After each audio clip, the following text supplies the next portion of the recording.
Komisi 6 DPR RI meminta pemerintah untuk meninjau kembali perjanjian perdagangan internasional yang melibatkan Indonesia, yaitu untuk mengetahui secara detail mengenai untung rugi bagi Indonesia dalam melakukan perjanjian internasional. Ditemui di gedung DPR RI Senayan, Jakarta, anggota Komisi 6 DPR RI, Bowo Sidik Pangarso mengatakan, arus perdagangan bebas antara negara saat ini dalam masa masyarakat ekonomi ASEAN merupakan satu hal yang tidak dapat dicegah. Bowo menegaskan, saat ini fokus pemerintah adalah untuk meningkatkan daya saing produk-produk dalam negeri agar bisa bersaing di luar negeri. Selain itu, Bowo juga meminta pemerintah agar tidak mengeluarkan peraturan yang merugikan pelaku usaha mikro kecil dan menengah.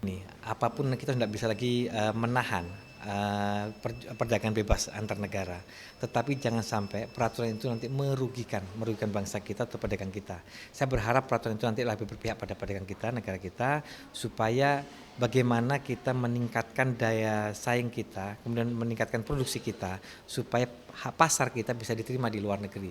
Jangan sampai kita menjadi pasar luar negeri, tapi kita tidak bisa bersaing di luar negeri. Senada dengan yang disampaikan oleh Bowo Sidik Pangarso, anggota Komisi 6 DPR RI, Andrianto Johansyah mengatakan, saat ini pemerintah harus berfokus pada perlindungan industri dalam negeri dari gempuran produk asing. Terkait dengan perjanjian perdagangan internasional, Johan meminta pemerintah untuk tidak begitu saja menandatangani perjanjian dagang internasional. Pemerintah harus lebih proaktif dalam membahas tiap pasal perjanjian internasional yang akan diikuti oleh Indonesia. Kita ingin melindungi perdagangan dan industri dalam negeri.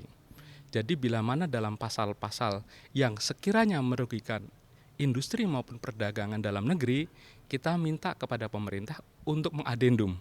Namun bila mana di adendum tidak memungkinkan, ya terpaksa kita meminta kepada pemerintah jangan menandatangani perjanjian yang akan nantinya merugikan baik untuk perdagangan maupun industri dalam negeri. Nur Fuad dan Trihandoko, TVR Parlemen melaporkan.